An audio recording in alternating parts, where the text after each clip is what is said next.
ఆకాశవాణి దేశానికి స్వాతంత్ర్యం సిద్ధించి 75వ వసంతంలో అడుగుపెట్టిన సందర్భాన్ని పురస్కరించుకుని వజ్ర భారతి ప్రత్యేక ధారావాహిక కార్యక్రమం 12వ భాగం ఇప్పుడు వింటారు. ఈ వారం విశ్లేషకులు కవి, రచయిత, విశ్రాంత అర్థశాస్త్ర ఉపన్యాసకులు డాక్టర్ కర్నాటి లింగయ్య. నిర్వహణ శ్రీ ఎన్ విష్ణువర్ధన్ రెడ్డి. సహకారం శ్రీ సాయి రఘునాథ్ చరణ్. వినండి, వజ్ర భారతి ప్రత్యేక ధారావాహిక 12వ భాగం.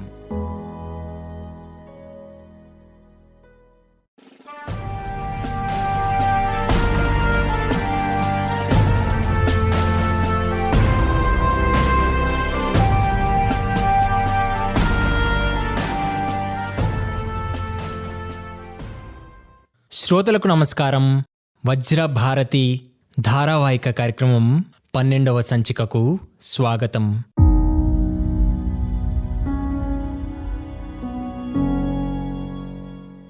నిర్మలసుర గంగాజల సంగమ క్షేత్రం, రంగుల హరివిల్లులు విలసిల్లిన నిలయం అంటూ ఓ కవి వైభవోజ్వలమైన భారత జనని సమున్నతిని కీర్తించారు. భారతదేశం కేవలం ఒక మృన్మయ పాత్ర వంటిది కాదు. మహోన్నతమైన సంస్కృతి, అనంతమైన జ్ఞాన సంపద, అపారమైన సహజ సంపదలతో మనోహరముగా శోభిల్లిన నందనవనము. అవును, ఈ దేశం అందమైన నందనవనము.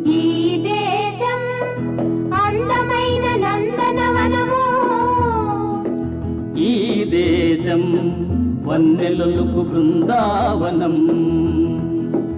ఈ దేశం అందమైన నందనవనము. ఈ దేశం వన్నెలొలుకు బృందావనం.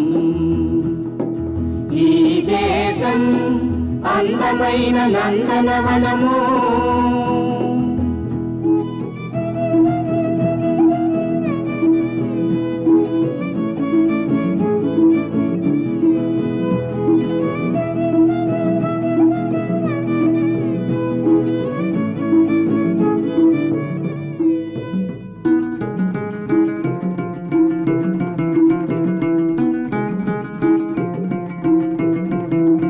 బహుభాషల పరిమళాలు కలసి మెలసి అలరించు. ఈ సువాసనల మధ్యన భావబంధమున్నది. బహుభాషల పరిమళాలు కలసి మెలసి అలరించు. ఈ సువాసనల మధ్యన భావబంధమున్నది, స్నేహబంధమున్నది. ఈ దేశం అందమైన నందనవనము. ఈ దేశం వన్నెలొలుకు బృందావనం. ఈ దేశం అందమైన నందనవనము.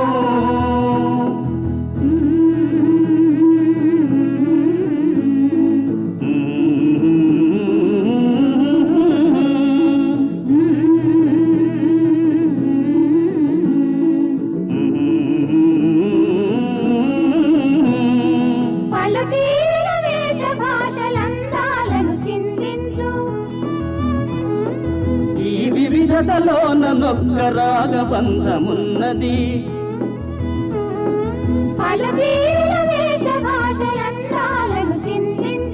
ఈ వివిధతలోన నొక్క రాగబంధమున్నది, అనురాగబంధమున్నది.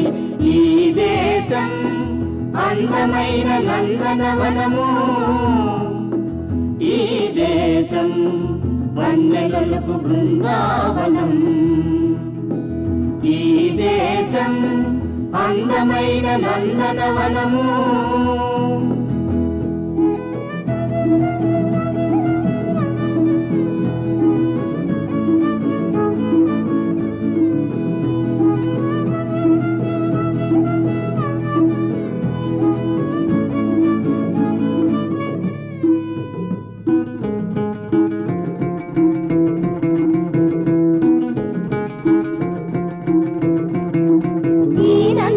వనములోన రకరకాల పూలెన్నో. ఈ భిన్నతలో ఏకత భక్తి సూత్రమున్నది. ఈ నంద నందనవనములోన రకరకాల పూలెన్నో. ఈ భిన్నతలో ఏకత భక్తి సూత్రమున్నది. భక్తి సూత్రమున్నది. ఈ దేశం అందమైన నందనవనము. ఈ దేశం వన్నెలొలుగు బృందావనం. ఈ దేశం అందమైన నందనవనము. ఈ దేశం వన్నెలలకు బృందావనం.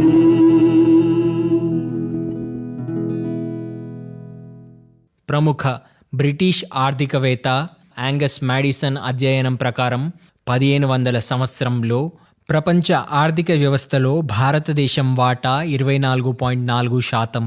అంటే భారతదేశం ఎంత స్వయం సమృద్ధంగా, స్వయం సంపూర్ణంగా ఉండేదో అర్థమవుతుంది.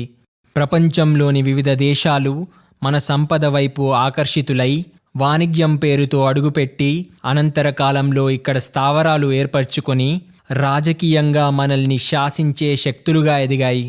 ప్రధానంగా ప్రపంచ ఆర్థిక రంగంలో మహాశక్తివంతమైన పారిశ్రామిక దేశంగా ఆవిర్భవిస్తున్న బ్రిటన్ ఆధునిక విజ్ఞానం, సాంకేతిక పరిజ్ఞానం కారణంగా అతి తక్కువ సమయంలోనే ఇక్కడ తన సామ్రాజ్యాన్ని ఏర్పరచుకుంది.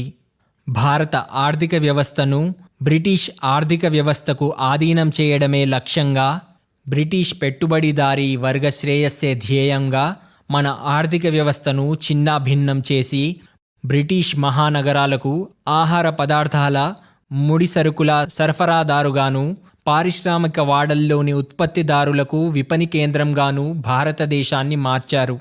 అలా కుప్పకూలిన మన వ్యవస్థను స్వాతంత్ర్యానంతరం ఆర్థిక పరాధీనత నుండి విముక్తి చేయవలసిన ఆవశ్యకత ఏర్పడింది. స్వాతంత్ర్యానంతరం భారతదేశంలో పరిణితి చెందిన ఔత్సాహిక పారిశ్రామిక వర్గం ఉనికిలో ఉండడం మూలంగా ప్రత్యామ్నాయ మార్గాలను అన్వేషించారు. వెనుకబాటుతనం, పేదరికం, సామాజిక అసమానత, అన్యాయాలను అధిగమించేందుకు దేశ ప్రజలు, నాయకులు దృఢనిశ్చయంతో జాతి పునర్నిర్మాణ కార్యక్రమాలు చేపట్టారు. స్వావలంబన పునాదిగా ఆర్థికాభివృద్ధి సాధించడానికి బహుముఖ వ్యూహం రూపొందించారు. దిగుమతుల ఆధారిత విధానం నుండి బయటపడడానికి క్యాపిటల్ గూడ్స్తో పాటు అన్ని రంగాలలో శీఘ్రగతిన పారిశ్రామికీకరణ సాధించాలని నిర్ణయించారు. అలా దేశంలో పారిశ్రామిక విధాన రూపకల్పనకు అంకురార్పణ జరిగింది. స్వాతంత్ర్యం వచ్చేనాటికి భారత పారిశ్రామిక వ్యవస్థ స్వరూపం, స్వాతంత్ర్యానంతరం భారతదేశ పారిశ్రామిక వ్యవస్థ నిర్మాణం, వృద్ధి గురించి విశ్లేషిస్తున్నారు కవి, రచయిత, విశ్రాంత అర్థశాస్త్ర ఉపన్యాసకులు డాక్టర్ కర్నాటి లింగయ్య. 1947లో స్వాతంత్రం సంపాదించే వరకు భారతదేశం బ్రిటిష్ వారి పాలన కింద ఉండటం వల్ల ఆర్థికంగా అభివృద్ధి చెందలేకపోవడంలో సందేహం లేదు. స్వాతంత్రానికి పూర్వం ఉన్న ఆర్థిక చరిత్రను సూక్ష్మంగా పరిశీలిద్దాం. ఉపఖండమైన భారతదేశం అత్యంత ప్రాచీనమైన సంపద, సంస్కృతులకు నెలవుగా ఉండేది. పాశ్చాత్య దేశాలలోని వర్తకులను భారతదేశ సంపద, వస్త్రాలు, వజ్ర వైడూర్యాలు, సుగంధ ద్రవ్యాలను ఆకర్షించింది. వర్తక వ్యాపార రంగాలలో అనుభవం గడించిన పశ్చిమ ఐరోపా దేశాలలోని వ్యాపార సంస్థలు భారతదేశ వ్యాపారాన్ని తమ హస్తగతం చేసుకున్నటకు ఎంతో కృషి చేశాయి. భారతదేశపు ఆర్థిక కార్యకలాపాల మీద ఆధిక్యాన్ని సంపాదించుకొనడానికి ఒకదానితో ఒకటి పోటీ పడుతూ కొనసాగించిన యుద్ధాలు భారతదేశ చరిత్రలో విషాద ఘట్టాలుగా నిలిచాయి. ఈ పోటీలో అంతిమ విజయాన్ని సాధించిన ఘనత బ్రిటిష్ తూర్పు ఇండియా కంపెనీకి దక్కింది. ఇంగ్లాండ్, భారతదేశాల మధ్య వ్యాపారం విషయంలో తూర్పు ఇండియా కంపెనీ ఏకస్వామ్య హక్కులు కలిగి 1600 సంవత్సరం నుంచి వ్యాపారం చేస్తున్నప్పటికీ 1750 సంవత్సరం తర్వాతనే ఆ కంపెనీకి రాజ్యాధికారం లభించింది. నానాటికి పెరుగుతూ వచ్చింది. తమ అధికారాన్ని విస్తృతం చేసుకుంటూ దేశాన్ని దోపిడీ చేసుకున్నారనడంలో అతిశయోక్తి లేదు. 1850 తర్వాత మన దేశం ఆర్థికంగా వృద్ధి చెందడానికి ప్రోత్సాహకరమైన పరిస్థితులు ఏర్పడ్డాయి. తమ దేశంలో తయారైన వస్తువులకు ఆంగ్లేయులు మార్కెట్లకు అన్వేషించడం, భారతదేశం ఉత్పత్తి చేసిన ముడి పదార్థాలకు పాశ్చాత్య దేశాలలో అధికమైన గిరాకీ ఉండటం వృద్ధిని పెంపొందించే శక్తులుగా రూపొందాయి. 1869లో తెరిచిన సూయజ్ కాలువ మన వ్యాపారం అధికం కావడానికి దారి తీసింది. తర్వాత మన దేశంలో బట్టల మిల్లులు, జనపనార మిల్లులు నెలకొల్పడం జరిగింది. ఇవన్నీ దేశంలో పారిశ్రామిక వృద్ధిని ప్రేరేపించడానికి తోడ్పడినాయి. ప్రభుత్వ ఆర్థిక విధానంలో కూడా మార్పు కలిగింది. భారతదేశం అభివృద్ధి చెందవలసిన అవసరాన్ని గుర్తించింది. 1920 తర్వాత స్వేచ్ఛా వ్యాపార విధానాన్ని విడనాడి పరిశ్రమలకు రక్షణ ఇవ్వడం మొదలుపెట్టింది. అప్పుడే భారతీయ పారిశ్రామికవేత్తలు పాల్గొనడం ప్రారంభించారు. పరిశ్రమలలో కూడా కొంత వైవిధ్యం ఏర్పడింది. ఉక్కు పరిశ్రమ అభివృద్ధి ఎక్కువగా జరిగింది. నూలు, బట్టలు, పంచదార వంటి వినియోగ వస్తువులు దిగుమతులు తగ్గడం, ఉత్పాదక వస్తువుల దిగుమతులు హెచ్చడం ప్రత్యేకంగా గమనించదగ్గ విషయం. పారిశ్రామిక విప్లవం వల్ల భారతదేశంలో బ్రిటిష్ ప్రభుత్వం అనుసరించిన విధానాల వల్ల చేతి వృత్తులు నశించిపోయాయి. యంత్రాల సహాయంతో ఉత్పత్తి చేసిన వస్తువులు అధికంగా దిగుమతి కావడం ప్రారంభమైంది. భారతదేశంలో చిన్న పరిశ్రమలను బ్రిటిష్ ప్రభుత్వం ప్రోత్సహించకపోగా తయారీ అయిన వస్తువుల దిగుమతులను, ముడి పదార్థాల ఎగుమతులను ప్రోత్సహించింది. 1923 నుంచి భారతదేశంలో బ్రిటిష్ ప్రభుత్వం కొన్ని ఎంపిక చేసిన పరిశ్రమలకు రక్షణ కలిగించింది. బ్రిటిష్ వస్తువులకు మోస్ట్ ఫేవరెట్ నేషన్ నిబంధన వర్తింపజేసింది. ఈ విధమైన ప్రతికూల పరిస్థితుల్లో కూడా నూలు, వస్త్రాలు, పంచదార, కాగితము, అగ్గిపెట్టెల పరిశ్రమలతో పాటు ఇనుము, ఉక్కు పరిశ్రమలు ఈ దేశంలో అభివృద్ధి చెందాయి. భారతదేశంలో మూలధన వస్తు పరిశ్రమలను అభివృద్ధి చేయడంలో బ్రిటిష్ అవరోధాలు కలిగించింది. స్వాతంత్రానంతరం భారతదేశ పారిశ్రామిక విధానాలు, తీర్మానాలు పరిశీలిద్దాం. ఏ దేశ ఆర్థిక అభివృద్ధి ప్రక్రియలోనైనా పరిశ్రమలు ప్రముఖ పాత్ర నిర్వహిస్తాయి. ఈ నేపథ్యంలో పారిశ్రామికీకరణ సత్ఫలితాలను ఇవ్వడం కోసం ప్రభుత్వం ఒక స్పష్టమైన పారిశ్రామిక విధానాన్ని అనుసరించవలసి ఉంటుంది. 1947 సంవత్సరంలో భారతదేశానికి స్వాతంత్రం రావటంతో ప్రథమంగా భారత ప్రధాని శ్రీ జవహర్లాల్ నెహ్రూ తదితర ప్రముఖులు దేశ అభివృద్ధి కోసం ప్రణాళికాబద్ధమైన అభివృద్ధి పథకాన్ని ఎంపిక చేశారు.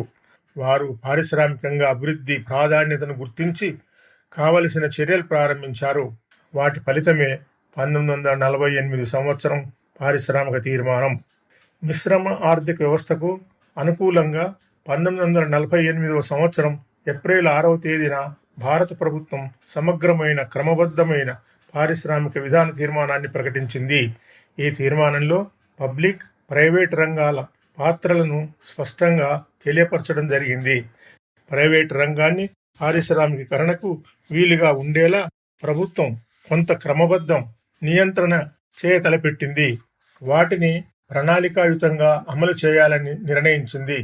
1948 తీర్మానం ముఖ్య లక్ష్యాలు పరిశీలిద్దాము. ఈ తీర్మానంలో ప్రధానంగా అందరికీ సమాన అవకాశాలు కల్పించడం, దేశంలోని వనరులను పూర్తిగా వినియోగించి ప్రజల జీవన ప్రమాణాలను మెరుగుపరచడం, పరిశ్రమల ఉత్పత్తి స్థాయిని మెరుగుపరచడం, ఉద్యోగ అవకాశాలు కల్పించి ప్రజల సేవలను ఆర్థికాభివృద్ధి కోసం వినియోగించడం మొదలైన అంశాలు లక్ష్యాలుగా పరిగణించారు. పబ్లిక్, ప్రైవేట్ రంగాల అభివృద్ధి స్పష్టం చేస్తూ పరిశ్రమలను 4 రకాలుగా విభజించడం జరిగింది. 1. ఆయుధాల ఉత్పత్తి, అణుశక్తి, రైల్వే రవాణా ప్రభుత్వ ఆధీనంలో ఉంటాయి. 2. బొగ్గు, ఇనుము, ఉక్కు, విమానాల తయారీ, నౌకా నిర్మాణము, టెలిఫోను, టెలిగ్రాఫ్ పరికరాల ఉత్పత్తి, ఖనిజపు నూనెలు పరిశ్రమలు మరియు కొత్త యూనిట్లు ప్రభుత్వమే స్థాపిస్తుంది. ఈ పారిశ్రామిక సంస్థలు కొన్ని ప్రస్తుతం ప్రైవేట్ రంగంలో ఉన్నాయి. మరో 10 సంవత్సరాలు ఆ రంగంలోనే ఉంటాయి. ఆ తర్వాత ప్రభుత్వం వాటిని స్వాధీనం చేసుకోవచ్చు. 3. ప్రభుత్వ ఆధ్వర్యంలో మరో 18 పరిశ్రమలను ప్రభుత్వ నియంత్రణలో కొనసాగుతాయి. ప్రధానంగా ఉప్పు, మోటారు కార్లు, ట్రాక్టర్లు, వ్యవసాయ సామాగ్రి, ఎరువుల భారీ రసాయనాలు, సిమెంటు, పంచదార మొదలగునవి భారీ యంత్రాలు ఉన్నాయి. 4. మిగిలినవన్నీ ప్రైవేట్ రంగానికి వదిలివేయబడ్డాయి. వీటిపై ప్రభుత్వ సామాన్య అజమాయిషీ ఉంటుంది. అంతేకాక దేశ ఆర్థికాభివృద్ధిలో చిన్న తరహా పరిశ్రమల ఆవశ్యకతను ఈ తీర్మానంలో గుర్తించారు. వివిధ పరిశ్రమ నిర్వాహకులకు, శ్రామికులకు మధ్య సత్సంబంధాలు ఉండాలని ప్రభుత్వం గుర్తించింది. మంచి వేతనాల బట్వాడాకు చట్టం తయారు చేయదలిచింది. క్రమక్రమంగా పరిశ్రమల నిర్వహణలో శ్రామికులను చేర్చాలని కూడా ఈ విధానం తలపెట్టింది. విదేశీ మూలధనం, సాంకేతిక పరిజ్ఞానం సత్వర పారిశ్రామికీకరణకు అవసరమని ప్రభుత్వం భావించింది. దేశ సంక్షేమం, లాభాల దృష్ట్యా మాత్రం విదేశీ మూలధనంపై నిబంధనలు, నియంత్రణ ఉంటాయి. ఈ పరిశ్రమల యాజమాన్యం, నియంత్రణ భారతీయుల హస్తగతమై ఉంటుందని తీర్మానం తెలిపింది.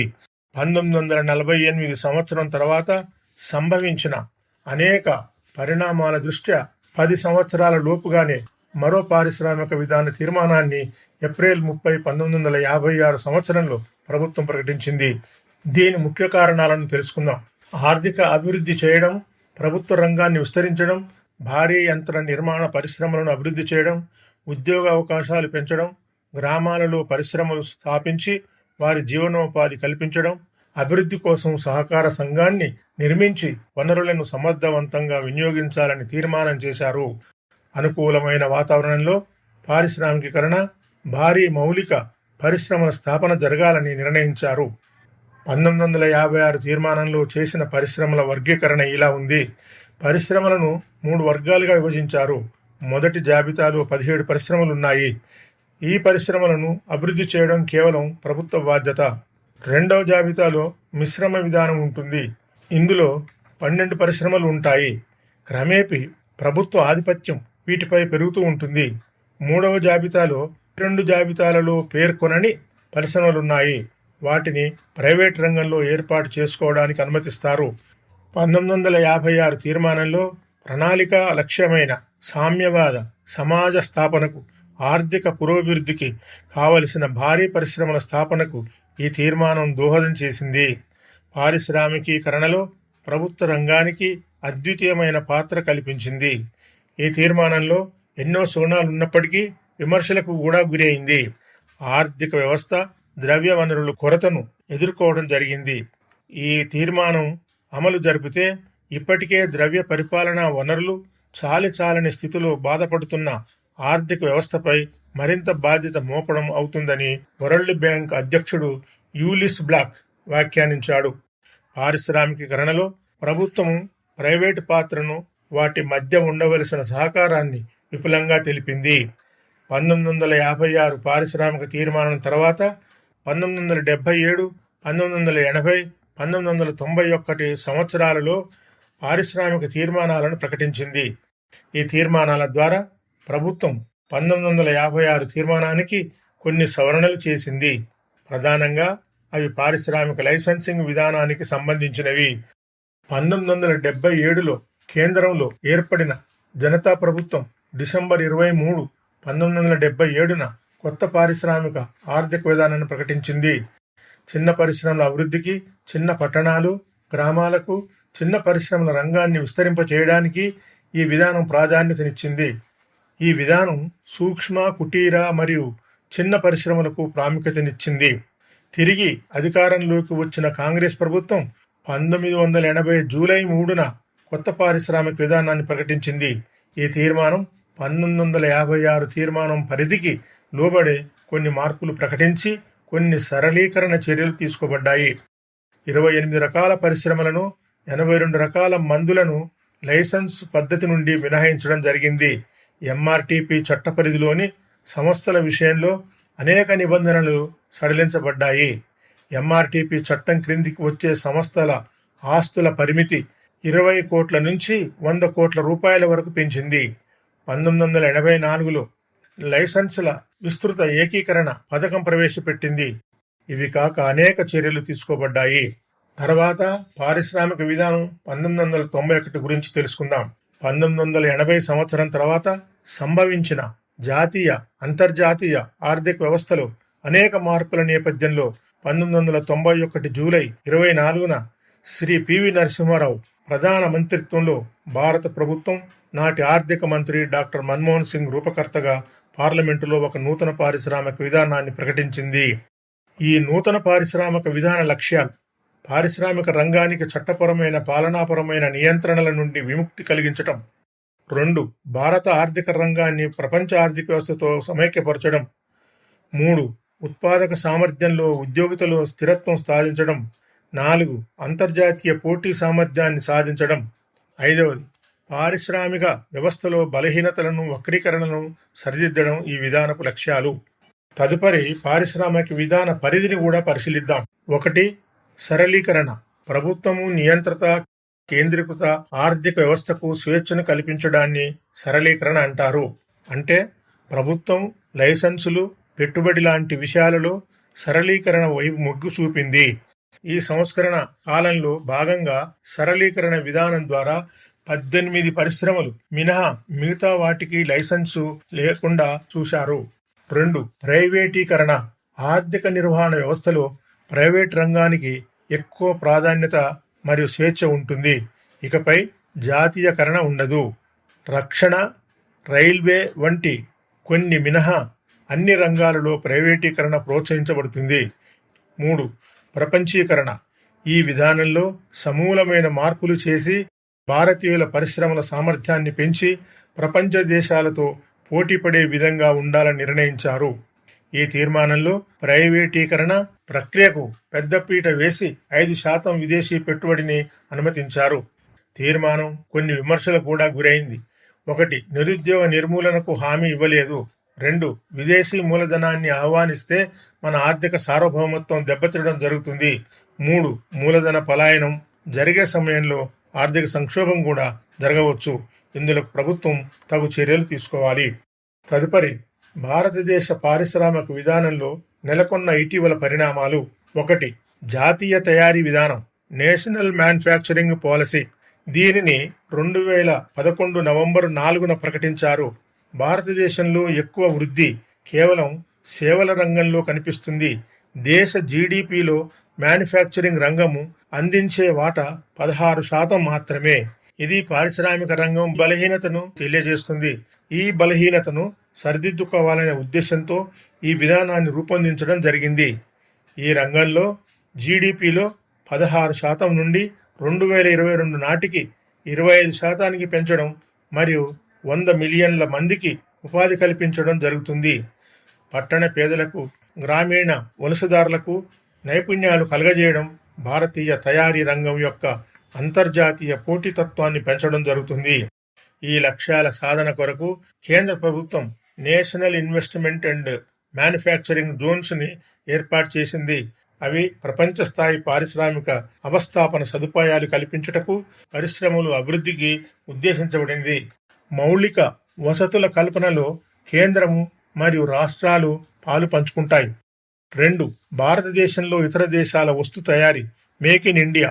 భారతదేశాన్ని తయారీ హబ్గా మార్చాలనే ఉద్దేశంతో 2014 సెప్టెంబర్ 25న ఈ కార్యక్రమాన్ని ప్రధానమంత్రి శ్రీ నరేంద్ర మోడీ ప్రారంభించారు. ఈ రంగం ముఖ్యంగా 4 మూల స్తంభాల మీద ఆధారపడి ఉంది. 1. నూతన ప్రక్రియలు.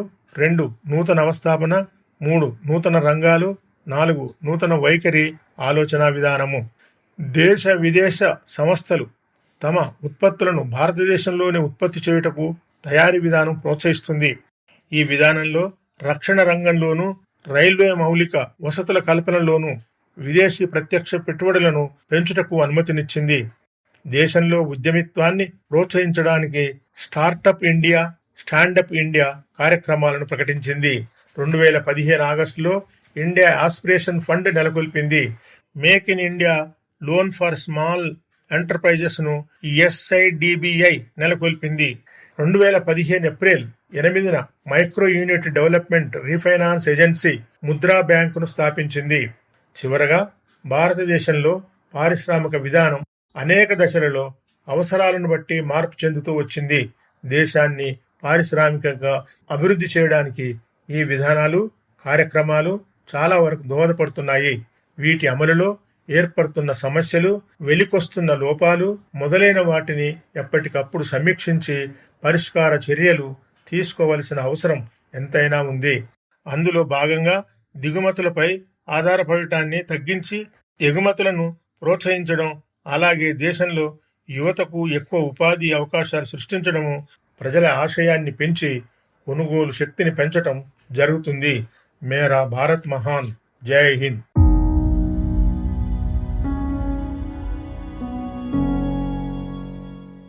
ఒక దేశం ఆర్థికంగా అభివృద్ధి చెందాలంటే ఆ దేశంలో వనరులను సమర్థవంతంగా ఉపయోగించుకొని ప్రపంచవ్యాప్తంగా జరుగుతున్న విప్లవాత్మకమైన సాంకేతిక మార్పులను స్వాగతిస్తూ తదనుగుణంగా నూతన ప్రణాళికలను రూపొందించాలి.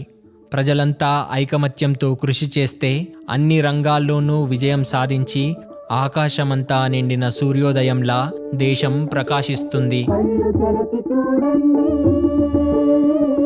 సూర్యోదయం, కృషి చేసే వారిదే వెలుగుల వలయం. కళ్ళు తెరచి చూడండి సూర్యోదయం, కృషి చేసే వారిదే వెలుగుల వలయం. పారిపోవు చీకటి తీరిపోవు ఆకలి, పారిపోవు చీకటి తీరిపోవు ఆకలి.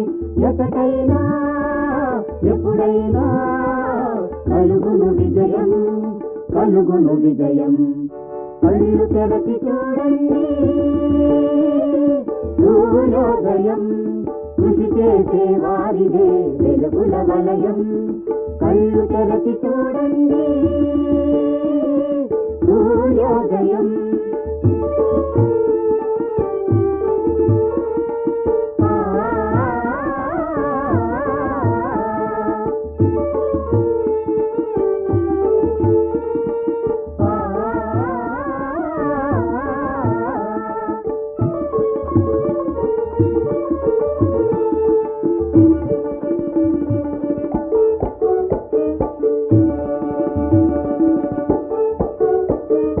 ధనవంతులు పేదవారనే తేడాలొద్దు, కులమతాల తెరలు పొరలు అసలే వద్దు. పిలవండి శాంతిదేవిని ప్రారంభని, తెలపండి ఐకమత్యం మా సమ్మని. కళ్ళు తెరచి చూడండి సూర్యోదయం, కృషి చేసే వారిదే వెలుగుల వలయం. కళ్ళు తెరచి చూడండి సూర్యోదయం.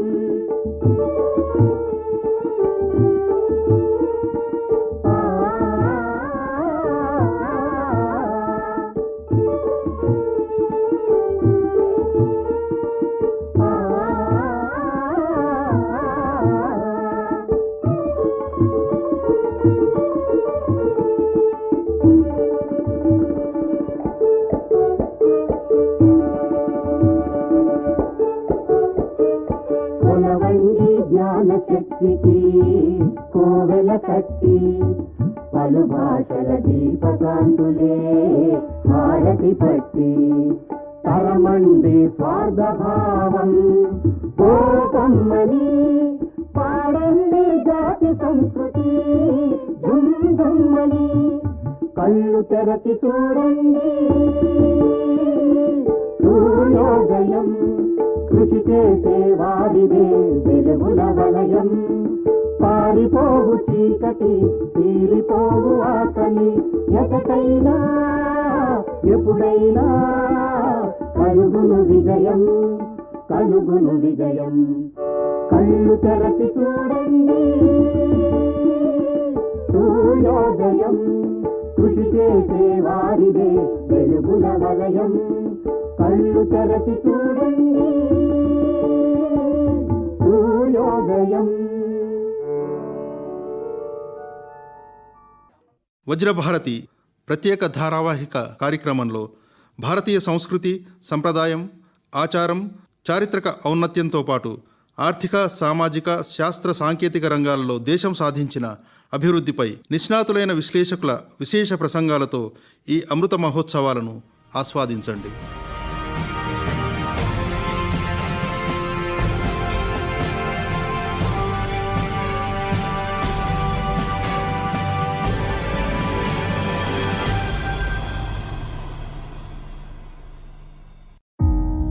దేశానికి స్వాతంత్ర్యం సిద్ధించి 75వ వసంతంలో అడుగుపెట్టిన సందర్భాన్ని పురస్కరించుకుని వజ్రభారతి ప్రత్యేక ధారావాహిక కార్యక్రమం 12వ భాగం మీరింతవరకు విన్నారు.